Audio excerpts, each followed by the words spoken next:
தாவேகாவினுடைய முதல் பட்ஜெட் பிளாஸ்ட்டா அமைஞ்சிருக்குங்க. ஏன்னா யாருமே எதிர்பார்க்கல. நெறைய சூப்பரான விஷயங்கள்லாம் சொல்லியிருந்தாங்க. எனக்கு ரொம்ப புடிச்ச ஒரு 4 விஷயத்த மட்டும் ஷேர் பண்ணணும். த ஃபர்ஸ்ட் திங் வெற்றி மகளிர் ஆடுகள் வளர்ப்பு திட்டம். இது செல்வி ஜெயலலிதா அவர்கள் ஆட்சி காலத்துல மிகவும் பிரபலமான ஒரு திட்டம். நெறைய கிராமப்புறங்கள்ல இருக்கக்கூடிய பெண்களுக்கு இந்த திட்டம் ரொம்ப உபயோகமா இருந்துச்சு.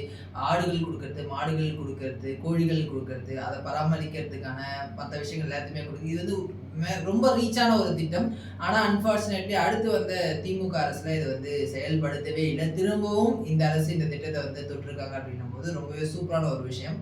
முதல் ஏஐ நகரம் தமிழ்நாட்டுல உருவாக்கப்படும் அப்படின்ற ஒரு அறிவிப்பும் குடுத்தாங்க. ஏன்னா இப்போ ஏஐ தான் எல்லாமே அப்படின்ற மாறிடுச்சக்கூடிய சூழல்ல விஜய் அவர்கள் தேர்தல் வாக்குறுதில சொல்லியிருந்தார். இந்த மாதிரி ஏஐக்குன்னே ஒரு நகரம் உருவாக்கப்படும் அப்படின்ட்டு.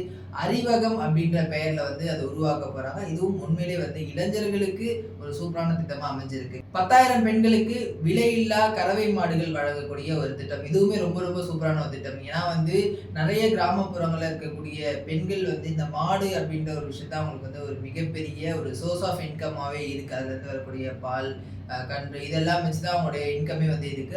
அதுல 10,000 பேருக்கு இலவசமா கறவை மாடுகள் குடுக்கறது அப்படின்றது உண்மையிலேயே சூப்பரான விஷயம். கிராமப்புறங்கள்ல இருக்கக்கூடிய பெண்களுக்கு இது மிகவும் உபயோகமா இருக்கும். அண்ட் தென் ஸ்கூல் படிக்கக்கூடிய பிள்ளைகளுக்கு சைக்கிள் குடுக்குறாங்க. சைக்கிளோட சேர்த்து ஹெல்மெட் பிளஸ் வாட்டர் பாட்டிலும் குடுக்குறாங்க. செல்வி ஜெயலலிதா அவர்கள் இருந்த காலகட்டத்துல அந்த சைக்கிள் அப்படின்ற ஒரு விஷயம் பெருசா மாணவர்களிடையே போய் ரீச் ஆச்சு.